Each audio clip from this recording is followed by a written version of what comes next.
Howdy, howdy, howdy. If you don't know me, hi, my name is Ruthie. That's all you get. I recently played the Sexy Brutale on stream, and oh boy, did I love it. The art, the gameplay, the puzzles, the murder. I feel like I heard absolutely nothing about this game, so I'm going to talk about it. Let's get into it, and thank you for watching. Now, I don't normally play indie games, and it's not because I don't love them, because I do. It's because I've been trying to catch up on older titles like Skyrim, LA Noire, and Max Payne, or playing any of the dozen remakes that have been coming out like Dead Space or RE4 remake. And I'm playing games to refresh my knowledge of their storylines for their coming sequels like Alan Wake and Control. We just beat Control, so while I wait with bated breath for Alan Wake 2 to come out, I decided to beef up my beaten games list with a couple of smaller games, and that's where this title comes in, the Sexy Brutale. If I was to sell the Sexy Brutale to you, I would sell it like this. The Sexy Brutale is a Groundhog Day meets locked room murder mystery a la Agatha Christie, with a dash, just a dash, of spy movie inspiration. If this sounds like your thing, pump the brakes, go buy it on Steam. It's $20 and it takes 6 hours of your day.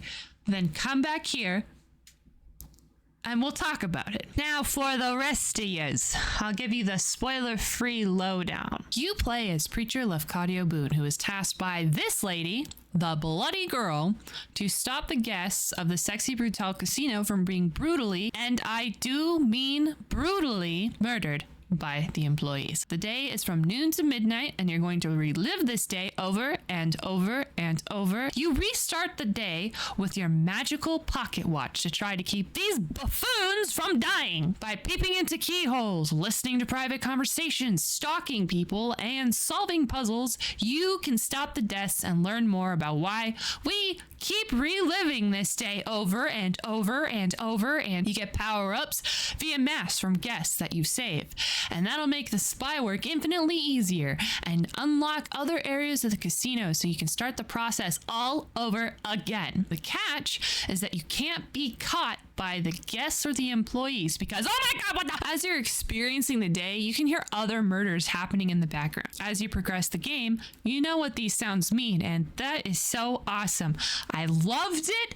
It was just mwah, chef's kiss. Everything you would ever want from a Groundhog Day experience. I found this gameplay loop super enjoyable, and I think more games, in my humble opinion, need keyhole listening in mechanics. The world building is great. There's so much witty flavor text that makes clicking on things really fun. The vibes are immaculate. I'm stopping weird death machines by secretly listening to conversations and stalking people.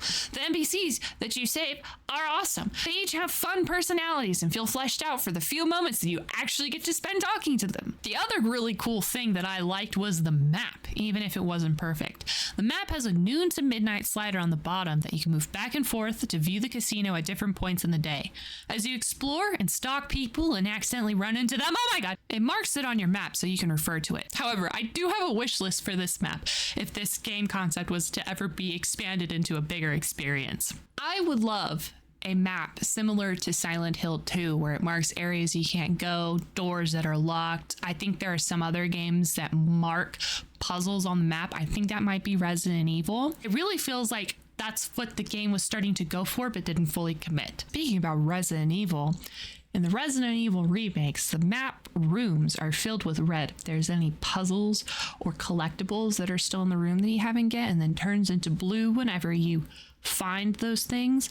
I am so addicted to that type of map, and while I don't know if it would be applicable in this game, I'm still going to put forth that in my wish list because I like it. I only really bring up Resident Evil map design because there are collectibles in this game. There's 52 cards and 9 invitations that you can get. You don't have to though, so if you hate collecting things like I do, don't worry about it. If you want super in-depth puzzles, this is not the game for you. The puzzles are pretty easy. I had to look up the solution to one of the puzzles because I am notoriously very bad at puzzles. But other than that, they were so simple, and I even solved one by accident. The actual mechanics of this game, in theory, are so cool, and I would love for them to be expanded in a bigger experience. But luckily, this is a small game, so the lack of depth didn't really affect my experience. The music's really nice. That doesn't really fit anywhere in this video, at least by script. But I wanted to mention it. I like the art too, especially the cover. Cover looks pretty sweet. Now here it is, my spoiler-free opinion. I find that a lot of games overstay their welcome, especially horror games, but this Sexy Brutale ends just before I get tired of it. I thought the game was pretty fun. It had some creative ideas that I think could have only sprung forth through the indie community, so that's really nice. The puzzles were easy, but really fun to go through. The story... Do I recommend you play this yourself? Yes, absolutely. Thumbs up. Ruthie approves.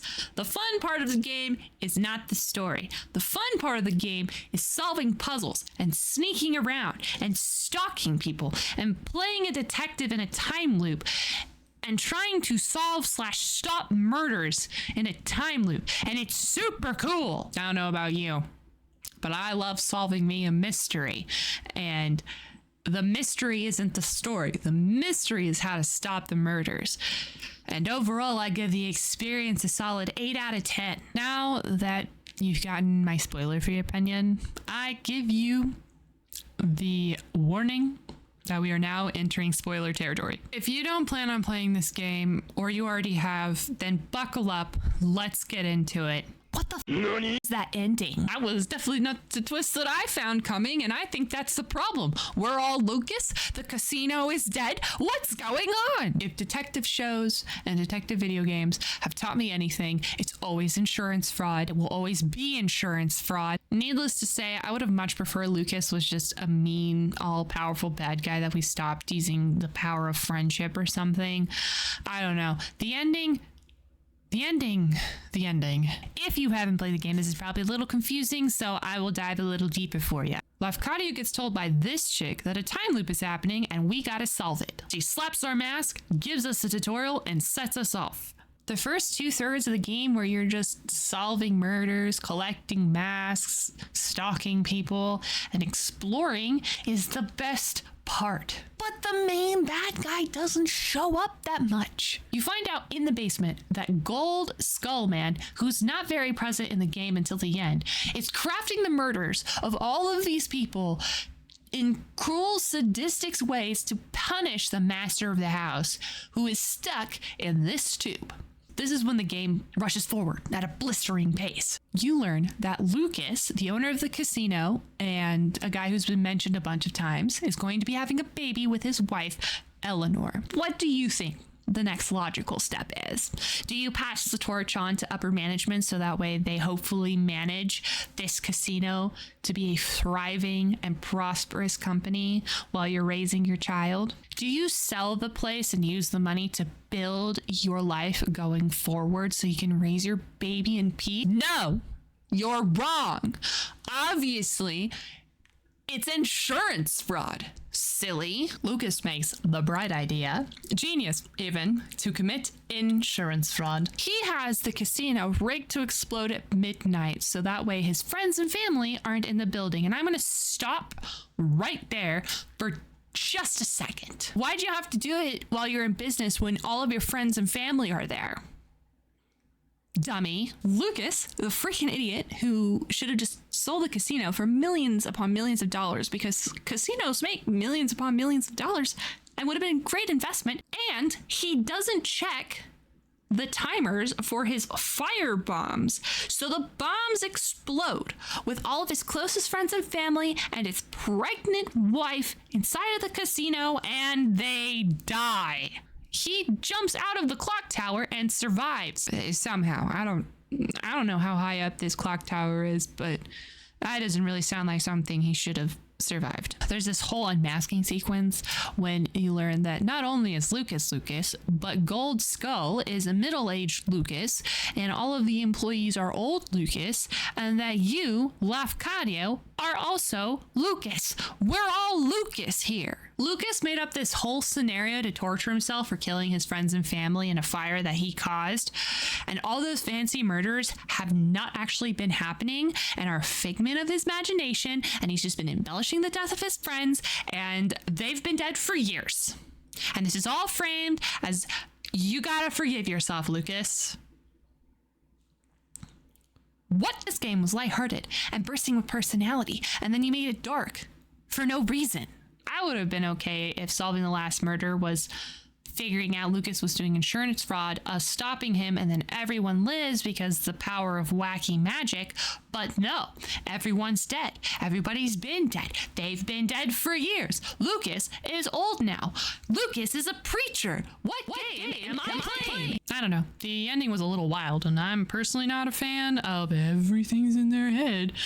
Not for a whole game, maybe like a sequence of it, but the whole game? No. Did that ruin it for me? No, not really. I still had a lot of fun stopping the murders. It was only like a 6-hour experience anyway, so it's not like I wasted a whole bunch of time. I just wish that the ending murders were fleshed out and that we used any other explanation or no explanation. No explanation would have been better. In conclusion, despite its flaws, the Sexy Brutale was worth playing. I had a lot of fun. And I said a lot on stream how much fun I was having. And it was just a fun time. I want to find more games like that. More creative, fun games. Anyway, if you like this video, leave a like or comment. I stream over on twitch.tv/TheUntoldSitcom. And all of my social media links are down below. If you have any suggestion for other fun indie games for me to play and review, leave them in the comments. Because I would love to try out more indie games, but I don't know where to start. And this was a great start, I think. I'm working on a giant Alan Wake timeline video, so expect that sometime soon. Thank you for watching. Have a good day. Bye-bye.